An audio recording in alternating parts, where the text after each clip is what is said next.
Join তাই বন্ধুরা, তো আশা করি সবাই ভালো আছো। তো বন্ধুরা, আমি আবারও চলে এসেছি তোমাদের মাঝে ছোট্ট একটা মিনি ব্লগ নিয়ে। তো বন্ধুরা, আজ আমরা বাড়ি থেকে বেরিয়ে পড়েছি শ্রীধাম নবদ্বীপের উদ্দেশ্যে। তো শ্রীধাম নবদ্বীপে আমাদের কিছু ঠাকুরের আসবাবপত্র কিনবো। তো তার জন্য আমরা বেরিয়ে পড়ি। তো আমরা এখন আছি সর্বগঞ্জ ফেরিঘাটে। তো সর্বগঞ্জ ফেরিঘাট থেকে আমরা নবদ্বীপ যাচ্ছি। তো দেখো, সুরধনী মা গঙ্গার উপর দিয়ে যাচ্ছি, সুরধনী মা গঙ্গাকে দর্শন করো। আর এছাড়া আমার সাথে আজ যাচ্ছে শ্রী শ্রী পরমানন্দ দাস বাবাজি, গৌর কিশোর দাস ভাই এবং দেবব্রত দাদু। তো চলো, তোমাদেরকে সব কিছু দর্শন করাবো, আমরা কী দেখি করি না করি সব কিছু তোমাদের মাঝে তুলে ধরবো। তো আমরা ফেরিঘাট পার হয়েছি, আমরা চলে এসেছি। তো চলো, সবার প্রথমে আমরা যাব শ্রী শ্রী ধামেশ্বর গৌরাঙ্গ মহাপ্রভু দর্শন করব। তারপরে আমরা কেনাকাটা শুরু করব। তো তোমরা সকলে খুব কাছে থেকে শ্রী শ্রী ধামেশ্বর গৌরাঙ্গ মহাপ্রভুকে দর্শন করো। কত সুন্দর দেখো, সচিনন্দন বিষ্ণুপ্রিয়ার প্রেরণাস্থান দর্শন করো সকলে।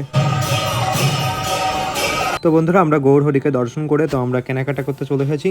তো দেখো, এই যে আমরা কাঁসা পিতলের দোকানে চলে এসেছি। এইখান থেকে আমরা থালা, তার বাসন, তারপর পূজার সামগ্রীগুলো নেব, সেগুলো তোমাদেরকে দেখাবো।